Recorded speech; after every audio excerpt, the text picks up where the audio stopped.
Salut à tous les passionnés. Et si je vous disais que l'ingrédient que vous considérez comme le plus indispensable pour votre pêche en hiver est en fait celui qui sabote la plupart de vos sorties? Oui, on va parler aujourd'hui du fameux ver de vase dans l'amorce. On pense tous que c'est la clé du succès, une sorte d'assurance anti-bredouille. Mais dans cette vidéo, je vais vous prouver que dans bien des cas, c'est la pire erreur que vous puissiez faire. Restez bien jusqu'au bout, car ce que je vais vous révéler pourrait bien être la raison pour laquelle le voisin attrape du poisson et vous, non. Alors, vous pensez que j'exagère? Dites-le moi déjà en commentaire, et on en reparle à la fin. Il faut se remettre dans le contexte. La pêche en hiver, c'est une discipline exigeante. L'eau est froide, le poisson est léthargique, chaque détail compte. Depuis des décennies, on nous répète la même chose. Pour faire bouger le poisson, il faut du vivant, il faut du ver de vase. C'est devenu un réflexe. On arrive au bord de l'eau, on prépare son amorce et on y verse généreusement notre gobelet de larves rouges. C'est la méthode des anciens, celle qui a toujours marché. On le fait sans même se poser de questions, parce que tout le monde le fait. C'est une certitude ancrée dans nos habitudes de pêcheurs. Mais voilà, les certitudes sont faites pour être bousculées, surtout quand elles nous empêchent de prendre plus de poissons. Commençons par le mythe du plus, c'est mieux. Imaginez la scène. Il est 7 heures du matin, le givre recouvre les herbes, et vous êtes là, au bord de votre étang préféré. Vous préparez votre coup avec soin. Dans votre seau, une amorce sombre, fine, spéciale hiver. Et là, le geste quasi automatique. Vous ouvrez votre boîte de verre de vase et vous en incorporez une très bonne poignée. Vous mélangez le tout et vous obtenez cette belle amorce rougeoyante qui vous donne une confiance absolue. Vous vous dites, avec ça, ils ne peuvent pas résister. C'est une image que tous les pêcheurs d'hiver connaissent. Pourtant, cette confiance repose sur une idée fondamentalement fausse quand l'eau est glaciale. On pense que plus l'appât est riche, plus il sera attractif. En réalité, on est souvent en train de préparer le terrain pour un échec cuisant, et on va voir pourquoi. Pour comprendre le problème, il faut se mettre à la place du poisson. En hiver, avec une eau qui descend souvent en dessous des 5 ou 6 degrés, le métabolisme des poissons blancs, comme le gardon ou la brème, ralentit de façon drastique. C'est un peu comme s'ils se mettaient en mode économie d'énergie. Ils bougent moins, ils digèrent beaucoup plus lentement et surtout, ils ont besoin de très peu de nourriture pour passer la journée. Oubliez l'image du poisson affamé qui se jette sur tout ce qui bouge. Le poisson d'hiver est un gourmet délicat qui va picorer. Il ne cherche pas un festin, mais une simple collation. Gardez bien cette image en tête. Un poisson qui n'a pas faim. C'est la base de tout notre raisonnement. Ignorer ce principe biologique, c'est aller droit dans le mur, et c'est précisément ce que l'on fait en chargeant notre amorce en èche. Maintenant, parlons du problème majeur, la satiété. Le ver de vase est une èche extrêmement riche en protéines. C'est un véritable concentré d'énergie. Pour un poisson au métabolisme ralenti, quelques vers de vase suffisent à le caler pour un bon moment. Quand vous envoyez une boule d'amorce remplie de dizaines, voire de centaines de ces larves, vous ne créez pas un poste d'attraction. Vous créez un restaurant buffet à volonté. Le poisson arrive sur le coup, attiré par l'odeur. Il trouve une multitude de proies faciles à consommer. Il en mange 3, 4, 5, et c'est tout. Il est rassasié. Il n'a absolument plus aucune raison de chercher la seule proie qui nous intéresse vraiment, celle qui est piquée sur notre hameçon. Il reste sur le coup, mais il ne mord plus. Il est gavé. Et vous attendez une touche qui ne viendra jamais. Prenons un exemple humain très simple pour bien visualiser la chose. Imaginez que vous n'ayez pas très faim. On vous invite à un repas. Si l'on vous sert une toute petite mise en bouche appétissante, cela va peut-être vous ouvrir l'appétit et vous donner envie de goûter au plat principal. Maintenant, imaginez qu'on vous serve directement une énorme assiette de frites bien grasses avec une double ration de viande. Quelle est la probabilité que vous touchiez au dessert après ça? Elle est quasi nulle. C'est exactement la même chose pour le poisson en hiver. Votre amorce chargée en verre de vase, c'est l'énorme assiette de frites. Votre èche sur l'hameçon, c'est le dessert. En servant le plat principal dès le début, vous supprimez toute envie, toute nécessité pour le poisson de s'intéresser à votre ligne. C'est une erreur de stratégie fondamentale basée sur une mauvaise compréhension des besoins du poisson. Il y a un autre effet pervers. Quand un poisson arrive sur un coup riche en verre de vase, il se met à trier. Il va chercher activement les larves, qui représentent pour lui la nourriture la plus intéressante. Il va fouiller, aspirer, recracher la terre et les particules d'amorce pour ne garder que les proies vivantes. Pendant ce temps, votre èche, souvent 1 ou 2 verres de vase sur un hameçon fin de 22, est noyée au milieu de centaines d'autres verres de vase libres. La probabilité qu'il tombe précisément sur la vôtre devient infime. C'est une simple question de statistique. Vous lui offrez 100 repas gratuits et vous espérez qu'il choisisse le seul qui soit piégé. C'est un pari très risqué. Le poisson se nourrit, oui, mais il se nourrit de votre amorce, pas de votre èche. Vous l'avez attiré pour le nourrir et non pour le capturer. Parlons maintenant du nuage attractif. Beaucoup de pêcheurs pensent qu'en écrasant quelques verres de vase dans l'amorce, ils créent un signal olfactif irrésistible. C'est vrai, le jus de verre de vase est très attractif. Mais quand vous incorporez des larves entières, vous créez 2 signaux. Un signal olfactif, le fameux jus, et un signal alimentaire, les larves elles-mêmes.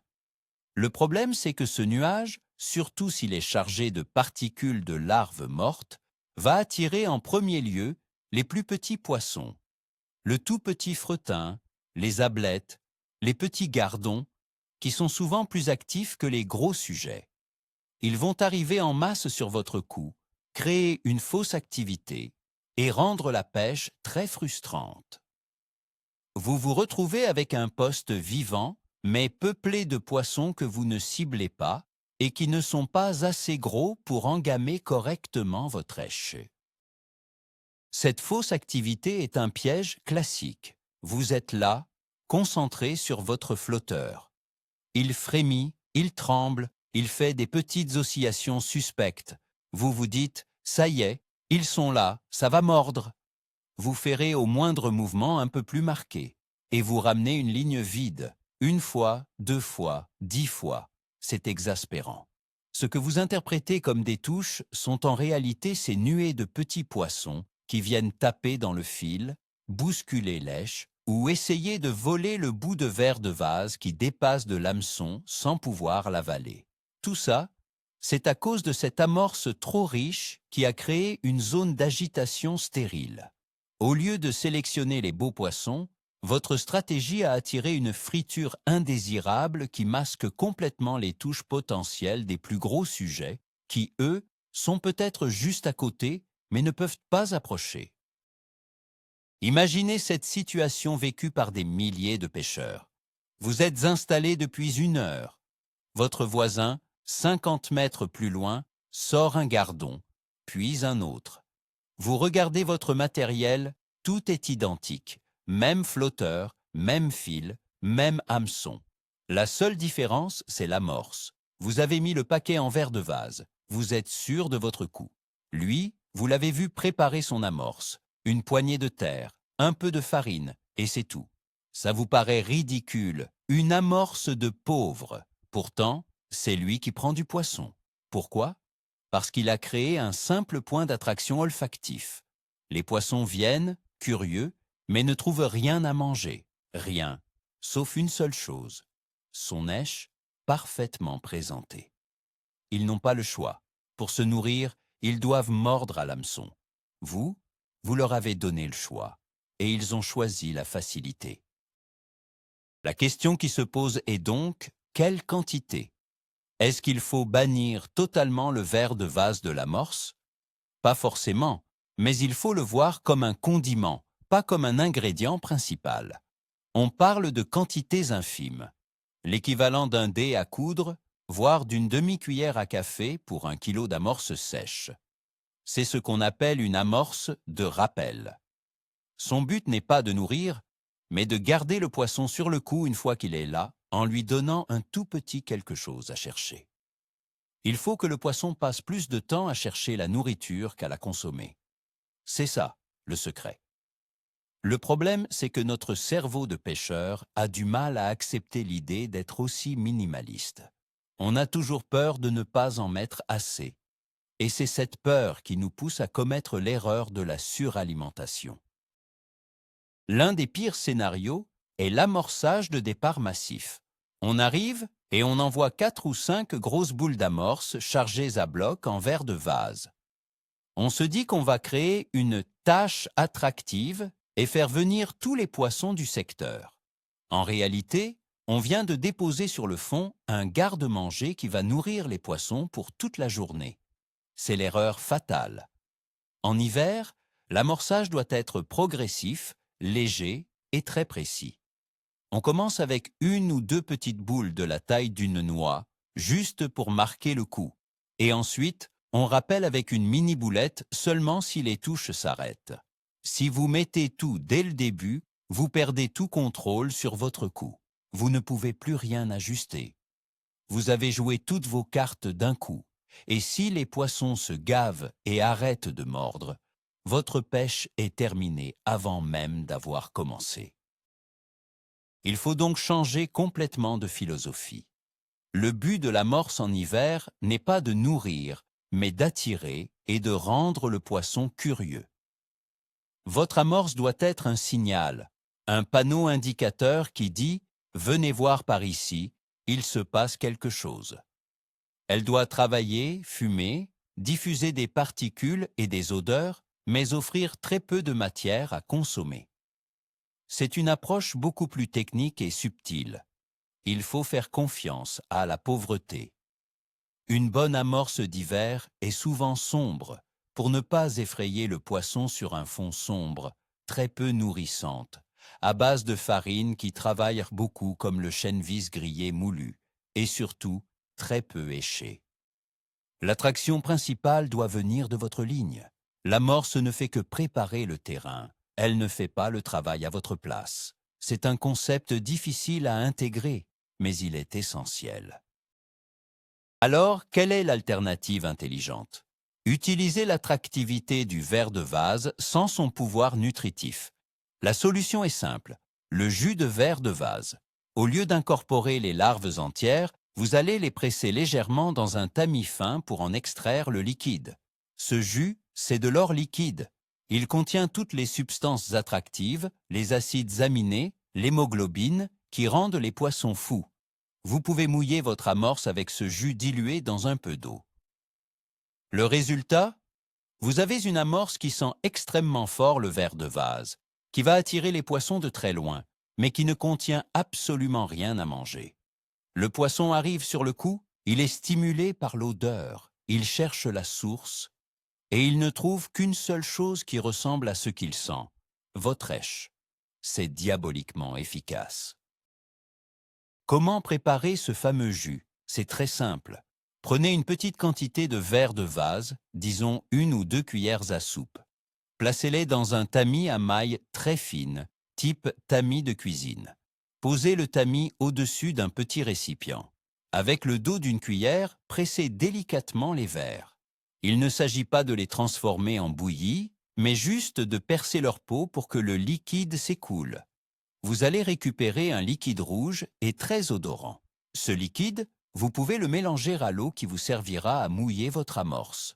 Les quelques larves écrasées qui restent dans le tamis peuvent être ajoutées à l'amorce. Elles ne représentent qu'une quantité négligeable de nourriture, mais renforceront le signal. C'est une technique qui ne coûte rien de plus, mais qui change absolument tout à l'efficacité de votre amorçage. Une autre option, si vous tenez absolument à mettre du vivant, c'est d'utiliser du fouillis et non du verre de vase. Le fouillis, ce sont des larves de chironome beaucoup plus petites. Pour un poisson, Manger du fouillis demande beaucoup plus d'efforts pour la même quantité de nourriture. Il doit aspirer des dizaines de petites larves pour obtenir l'équivalent d'un ou deux gros vers de vase. Cela a deux avantages. Premièrement, le risque de gaver le poisson est beaucoup plus faible. Deuxièmement, cela maintient le poisson en activité de recherche sur le coup pendant plus longtemps. Il est occupé à fouiller le fond pour trouver ses minuscules proies. Cette activité peut attirer d'autres poissons et maintenir le poste en vie plus longtemps. Mais même avec le fouillis, la modération est de mise. On parle d'une petite pincée, pas plus. Le plus grand obstacle, finalement, n'est pas technique, il est psychologique. C'est très difficile pour un pêcheur habitué depuis 30 ans à utiliser le ver de vase comme appât miracle de s'en passer, ou de n'en utiliser que quelques-uns. On a l'impression de ne pas mettre toutes les chances de son côté. Préparer une amorce pauvre, juste avec de la terre et des farines, ça donne l'impression d'aller à la pêche les mains dans les poches. C'est contre-intuitif. Il faut un véritable effort mental pour se forcer à essayer, pour faire confiance à cette nouvelle approche. Le meilleur moyen de se convaincre, c'est de tester. Faites une sortie en préparant deux amorces différentes et pêchez deux coups distincts. Vous risquez d'être très surpris par les résultats.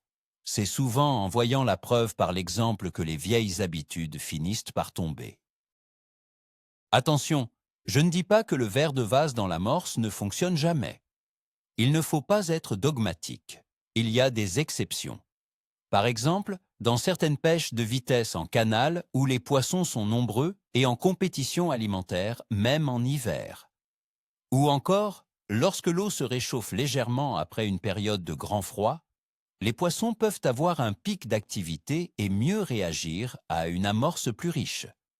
Il peut aussi y avoir des plans d'eau surpêchés où les poissons sont tellement habitués à trouver des vers de vase dans l'amorce qu'ils boudent le reste. L'important est de savoir observer et s'adapter. Mais pour la grande majorité des pêches hivernales classiques en étang ou en rivière lente, la règle de la pauvreté reste la plus sûre et la plus efficace. Le tout est de ne pas en faire un automatisme. Il faut aussi distinguer la pêche de loisir de la pêche de compétition. En compétition, les stratégies sont différentes. L'objectif est souvent de capturer un grand nombre de poissons le plus vite possible et de les maintenir sur un coup très petit et très précis pendant plusieurs heures. Dans ce contexte, un amorçage de départ riche en fouillis ou en vers de vase peut être nécessaire pour bloquer le poisson sur la place. Mais c'est une technique risquée et qui demande une grande maîtrise. Pour le pêcheur de loisir, l'objectif n'est pas le même. On cherche à prendre quelques beaux poissons sur une journée, à s'amuser. La stratégie de l'amorçage pauvre et du rappel léger est beaucoup moins risquée et souvent bien plus payante. Ne copiez pas aveuglément les stratégies des compétiteurs sans en comprendre les objectifs et les risques. La température de l'eau est le facteur numéro 1 à prendre en compte. Tout notre raisonnement est basé sur une eau très froide, disons en dessous de 8 degrés. Si vous pêchez au tout début de l'hiver ou lors d'un redoux hivernal prolongé où l'eau remonte à 10 ou 12 degrés, les règles changent. Le métabolisme du poisson redémarre, il redevient plus actif et il peut supporter une nourriture plus riche. Dans ce cas, un ajout modéré de vers de vase peut être un vrai plus. Le drame, c'est que beaucoup de pêcheurs appliquent à la même recette d'amorce, que l'eau soit à 3 degrés ou à 10. C'est là que réside l'erreur. Un bon pêcheur, c'est avant tout un thermomètre. Il doit savoir évaluer l'activité potentielle du poisson en fonction des conditions du jour et adapter son amorçage en conséquence. Je vous lance un défi pour votre prochaine sortie. Tentez l'expérience vous-même, c'est la seule façon d'être convaincu. Préparez 2 seaux d'amorce. La base sera exactement la même farine, même couleur, même mouillage. Dans le premier seau, mettez votre dose habituelle de vers de vase, celle que vous mettez par confiance. Dans le second seau, Ne mettez rien du tout, juste l'amorce pauvre. Pêchez pendant 1 heure sur un premier coup avec l'amorce riche. Puis, déplacez-vous de quelques mètres et pêchez pendant 1 heure sur un second coup avec l'amorce pauvre, en ne mettant qu'une ou deux petites boulettes. Comparez le nombre de touches, la qualité des touches et la taille des poissons. Je suis prêt à parier que dans plus de 8 cas sur 10, le second coup sera bien plus productif. Faites le test et venez me raconter le résultat en commentaire. Pour conclure cet argumentaire, retenez une seule chose. Le but ultime de votre amorçage, c'est de mettre en valeur votre èche. Tout ce que vous mettez dans l'eau doit servir cet objectif. Si un ingrédient, aussi prestigieux soit-il, entre en compétition avec votre èche, alors il est nuisible. Le verre de vase en grande quantité dans l'amorce est le concurrent direct de votre verre de vase sur l'hameçon. Il offre une alternative facile et sans danger pour le poisson. En supprimant cette alternative, vous obligez le poisson à se concentrer sur la seule offre de nourriture disponible, la vôtre. C'est un changement de paradigme complet.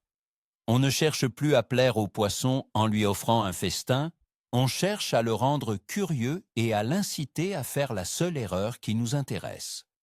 C'est ça, la pêche stratégique en hiver. Voilà, on arrive au bout de cette réflexion. Pour résumer, l'idée reçue selon laquelle il faut charger son amorce en verre de vase l'hiver est, dans la plupart des cas, une erreur stratégique. On a vu que le métabolisme du poisson est trop lent, qu'on le gave très vite et qu'on le détourne de notre hameçon. Le vrai coup de théâtre, le moment où tout bascule, c'est quand on comprend que l'amorce ne doit pas nourrir, mais seulement attirer. Le passage du verre de vase entier au simple jus de verre de vase, c'est ça, la révolution. C'est passer d'une approche de force brute à une approche de finesse et de psychologie du poisson.